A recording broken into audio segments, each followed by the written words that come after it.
இங்கே நான் வந்தது நீங்கள் எல்லாருமே இங்கே வந்தது I should wish all of you the very best all are people as Indians.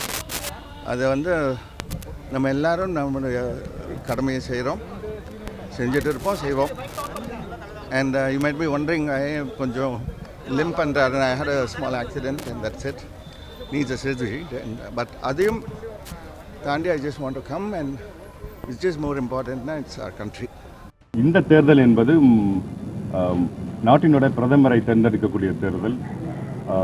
பிரதமருடைய வேட்பாளராக அறிவிக்கப்பட்டு நம்மளுடைய பாரத பிரதமர் நரேந்திர மோடிஜி அவர்களை அறிவித்த ஒரே கூட்டணி தேசிய ஜனநாயக கூட்டணி. மற்ற கூட்டணிகள்லாம் பிரதமர் வேட்பாளரை அறிவிக்காமல் களத்தில் நிற்கிறாங்க. தேசிய ஜனநாயக கூட்டணி அதிகமான எம்பிக்களை பெற்று 3வது முறையாக ஆட்சி அமைக்கும் என்பது. ஓட்டுன்றது ரொம்ப முக்கியமான ஒரு விஷயம். கண்டிப்பாக அது மக்களுக்கு ஒரு நல்ல விஷயம் நடக்கும்னா ஒரு நல்ல தலைவர் தேவை நாட்டுக்கு. கண்டிப்பாக எல்லாருமே ஓட்டு போடணும், நாட்டை காப்போம். நன்றி. நான் ஓட்டு போட்டேன். ராமநாதபுரம் நாடாளுமன்றத்தில் ஒதுக்கப்பட்டிருக்கக்கூடிய திருச்சுழி தொகுதி மல்லாங்கனூர் பேரூராட்சி வாக்குச்சாவடியில் இன்று காலை என் குடும்பத்தோடு ஜனநாயக கடமையை நான் நிறைவேற்றியிருக்கிறேன். நாட்டு மக்கள் மிக தெளிவான ஒரு தீர்ப்பினை வழங்குவதற்கு இருக்கிறார்கள். குறிப்பாக ஒன்றியத்திலே ஆட்சி மாற்றம் உருவாகுவது நம் நாட்டினுடைய நீண்டகால ஜனநாயக மரபுகளை காக்க வேண்டிய அவசிய தேவை என்பதை மக்கள் உணர்ந்திருக்கிறார்கள். அந்த வகையில் நம்முடைய மாண்புமிகு முதல்வர் மதிப்பிற்குரிய அருமை அண்ணன் தளபதி மு.க. ஸ்டாலின் அவருடைய நல்லாட்சிக்கு ஒரு நற்சான்று வழங்கும் விதமாகவும் இந்த தேர்தலில் அவருக்கு ஆதரவாகவும் ஆட்சி மாற்றம் ஒன்றியத்தில் ஏற்படுவதற்கு ஏதுவாகவும் மக்கள் காலையிலிருந்து மிகுந்த ஆர்வமுடன் வாக்குச்சாவடிகளிலே வாக்களிப்பதை என்னால் காண முடிகிறது.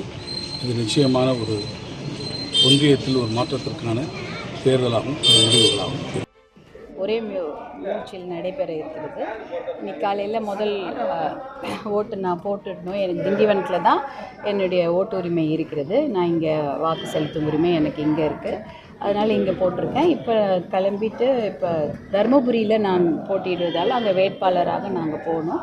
இப்போ கிளம்பிட்டு முதல்ல ஓட்டு போட்டு முடிச்சதுனால தருமபுரிக்கு கிளம்பிட்டேன்.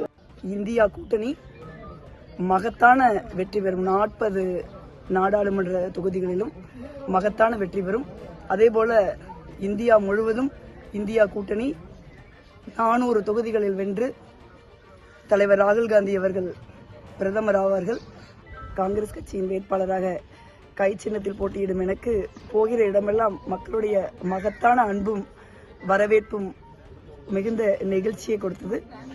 அது இன்று மகத்தான வெற்றியாக இன்று மாறும். தேர்தல் மிக முக்கியமான தேர்தல். நம்முடைய நாட்டினுடைய எதிர்காலத்தை நிர்ணயிக்க இருக்கின்ற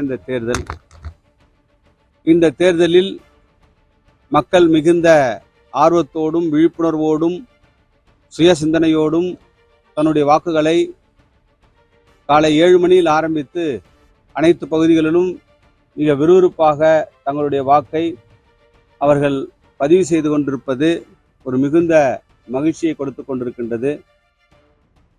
பிரதமர் நரேந்திர மோடியினுடைய பணபலம், அதிகார பலம், இன்னொரு புறம் தலைவர் ராகுல் காந்தி அவர்களுடைய மக்கள் சக்தி, இவை இரண்டும் இப்பொழுது தேர்தல் களத்தில் நிற்கின்றன.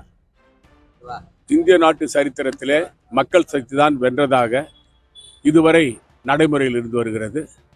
கண்டிப்பாக மக்கள் சக்தி இந்த பாராளுமன்ற தேர்தலில் வெற்றி பெறும். தலைவர் ராகுல் காந்தி அவர்கள் பிரதமராக வருவார். எதற்கு இந்த நாட்டில் நரேந்திர மோடி ஆட்சிக்கு வரக்கூடாது. ஆகவே நரேந்திர மோடி அரசு முழுமையாக இந்த நாட்டு மக்களுக்கு வளர்ச்சியை தருவதை செய்யவில்லை என்பதுதான் இந்த தேர்தலுடைய முக்கியமான அம்சம். இந்திய குடிமகனின் முக்கியமான கடமையான ஜனநாயக கடமையை இன்று நான் ஆற்றினேன். இந்தியாவின் பன்முகத்தன்மையையும் ஜனநாயகத்தையும், இந்தியா என்பது அனைவருக்குமானது என்பதை நமது தொடர்ந்து நிலைநாட்ட வேண்டும். இந்தியா வெல்லட்டும்.